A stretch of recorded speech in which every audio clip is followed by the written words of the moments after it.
speaking, and this is my second speech for this NWACC course, Public Speaking. The title of my speech is The Procrastination Trap, Why We Delay and How to Overcome It. Have you ever told yourself, I'll just start in 5 more minutes, only to realize that an hour has passed? Or maybe you had an assignment due for weeks, but you always end up doing it the night before. If that sounds familiar, don't worry, you're not alone.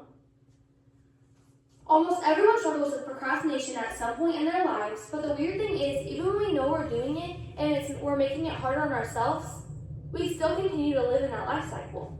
Procrastination has more to do with how our brains are wired. It's a psychological habit influenced by our emotions and the way we handle stress. In other words, when we procrastinate, it's not because we don't care, it's because our brains are literally tricking us into avoiding work. So today I'm going to break procrastination down into 3 key points. Point 1, why we procrastinate. Most people assume that procrastination is poor time management, but research shows that it's actually a psychological issue.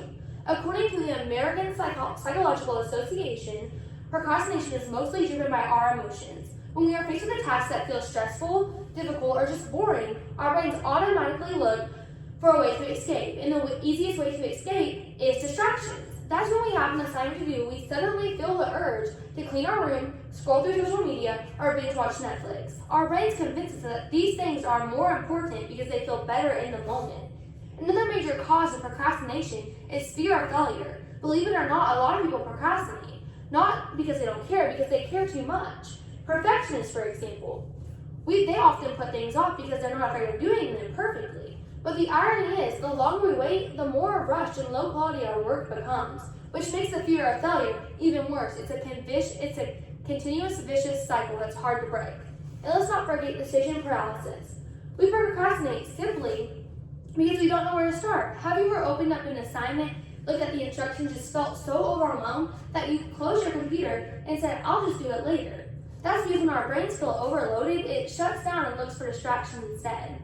My second point is how our brains trick us into procrastinating. So if procrastination makes life more stressful, why do we keep doing it? The answer has to do with more how our brains process rewards and discomfort. Dr. Pierre Steele is a researcher who wrote the procrastination equation, explains that our brains are wired to prioritize short-term pleasures over long-term benefits. This happens because of a neurotransmitter called dopamine, which is released when we do something enjoyable, like watching TikTok, playing video games, or eating junk food. These things give us instant gratification, and so we like to delay things. So naturally, our brain tells us, why don't we do homework now when we could scroll through Instagram and feel good right away? Another way our brains trick us is through time inconsistency. This means that our present self and our future self see things differently. Right now, watching YouTube instead of studying feels like a great idea, but tomorrow when the deadline is suddenly here, we regret it. Even though we logically know we should get started, our present self convinces us not to. But we all know that little bit longer that we always tell ourselves to have, it turns into hours, days, or weeks. Procrastination is basically a short-term solution that leads to long-term stress.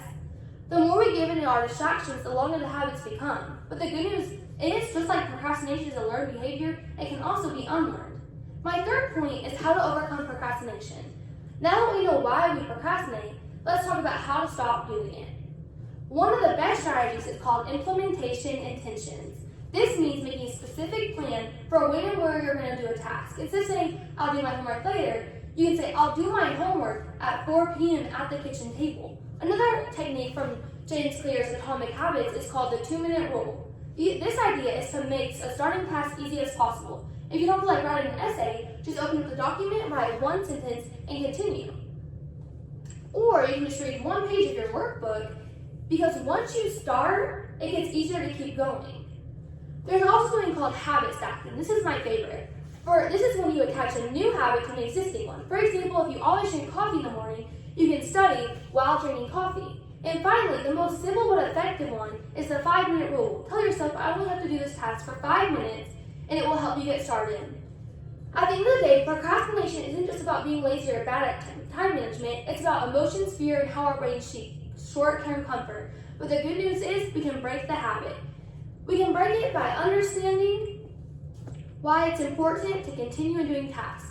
Next time you feel the urge to put something off, remember this: action creates motivation, not the other way around. Thank you all for listening to my speech, and have a great time. I'm so excited to do the next one.